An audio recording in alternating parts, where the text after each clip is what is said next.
Hi guys, কি খবৰ আপোনালোকৰ? আপোনালোকে নিশ্চয় ভালে আছে।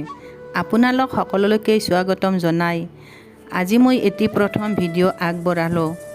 মই এই ভিডিঅ'টি যিখিনি কথা ক'ম এয়া সত্যনাথ বৰাদেৱে ৰচিত সাৰথি কিতাপখনৰ পৰা কিছু কথা ক'বলৈ ওলাইছোঁ।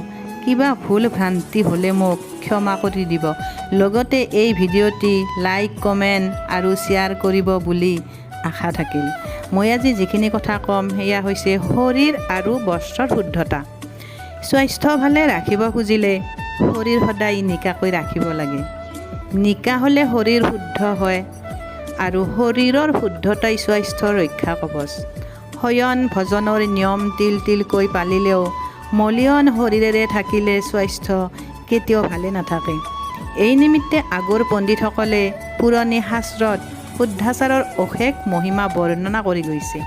শাস্ত্ৰমতে অশুচিগাৰে শয়ন ভজন আদি কোনো কৰ্মকেই কৰিব নাপায়।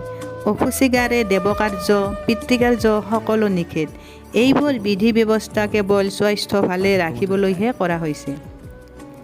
মলিয়ন হ'লে শৰীৰ অশুচি হয়। সেই অশুচি শৰীৰ শুচি কৰিবলৈ শাস্ত্ৰকাৰসকলে স্নানৰ বিধান কৰিছে। কাৰণ স্নান কৰিলে মলি গুচি শৰীৰ শুচি হয়। কিন্তু আগৰ কালত শুচি হোৱাৰ যি অৰ্থ আছিল এতিয়া সেই অৰ্থ নাই। আজিকালি তাঁতৰি বান্ধ খাই গা ফপৰীয়া হ'লেও বা দাঁতত অখল পৰি গন্ধ ওলালেও মানুহ অশুচি নহয়। অৰ্থাৎ এতিয়াৰ মতে মলিয়ে মানুহক অশুচি কৰিব নোৱাৰে।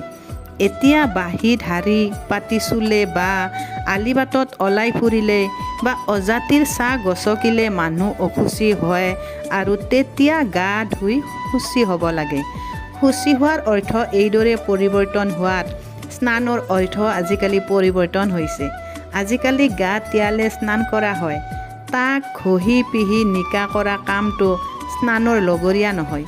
সেই দেখি তিনি প্ৰসংগে স্নান কৰা কোনো মহাশুদ্ধাচাৰী মানুহৰ গাটো খমলা খমল মলি দেখিবলৈ পোৱা যায়।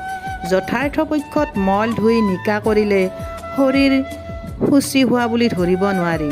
শাস্ত্ৰকাৰবিলাকেও মলিয়ন শৰীৰক শুচি বুলি ধৰা নাছিল। অশুচি হ'লে সিবিলাকে স্নানৰ বিধান কৰিছে। ইয়াৰ পৰা ভালকৈ বুজিব পাৰি যে অশুচি শৰীৰ ধুই মুচি গুচাই শুচি হ'ব লাগে। মলি গুচাবৰ নিমিত্তেহে স্নানৰ ব্যৱস্থা। এই ব্যৱহাৰৰ অমাত পশু পক্ষীৰ ভিতৰতো দেখা যায়। হাতী মহ শালিকী কাউৰী এইবোৰেও গা ধুৱে। ইহঁতে কেৱল গা তিয়াই শুচি হ'বলৈ পানীত জবৰ নামাৰে। মলি গুচাই নিকা হ'বলৈহে বুৰিয়াই গা ধুৱে। শালিকী কাউৰীয়েও ঠোঁটেৰে পাখি পৰিষ্কাৰ কৰা সদায় দেখা যায়। এতেকে গা ধুবৰ সময়ত সকলোবোৰ অংগ ঘঁহি নিকা কৰিব লাগে। গাৰ সন্ধিবোৰ মলিৰ ভঁৰাল, সেইবোৰ সততে ঘঁহিব লাগে। তেহে তাত মলি বান্ধ খাব নোৱাৰে। কাৰণ কাণৰ কণামাকৰি নাকৰ সাকৰো কেতিয়াও থাকিবলৈ দিব নালাগে। দাঁত চুলি নখ আদি ঠাইবোৰত নিত্যও মলি বান্ধ খায়। গতিকে নিত্য সিহঁতক পৰিষ্কাৰ কৰা উচিত। স্বাস্থ্যৰ পক্ষে শৰীৰৰ শুদ্ধতা যেনে লাগতিয়াল, বস্ত্ৰৰ শুদ্ধতাও তেনে লাগতিয়াল। সদায় মলিয়ন কাপোৰ ব্যৱহাৰ কৰিলে স্বাস্থ্য বেয়া হয়। বহুতে নিকা কাপোৰক কেৱল ধুনৰ বস্তু বুলি বিবেচনা কৰে। সেই দেখি তলত মলিয়ন কাপোৰ পিন্ধি ধুন বঢ়াবলৈ ওপৰত নিকা কাপোৰ লয়। বস্ত্ৰ ব্যৱহাৰৰ ই এটা বিপৰীত ব্যৱস্থা। নিকা আৰু মলিয়ন দুয়ো ৰকম কাপোৰ পিন্ধিবৰ প্ৰয়োজন হ'লে তলত নিকা ওপৰত মলিয়ন পিন্ধাহে যুগুত। কাৰণ তেনেহ'লে কাপোৰৰ মলিয়ে গা ঢুকি নাপায়। এসাঁজ কাপোৰকে কেও ওপৰত ব্যৱহাৰ নকৰিলে ভাল। নিশা যি কাপোৰেৰ শোৱা যায় দিনত তাক তিয়াই দিয়া উচিত। শোৱা পাটিৰ তলচা তলৰ পৰা গাৰুৰ গিলিপ নিহালিৰ গিলিপ সকলোকে পৰিষ্কাৰকৈ ৰাখিব লাগে আৰু মাজে সময়ে ৰদাব লাগে। ধন্যবাদ।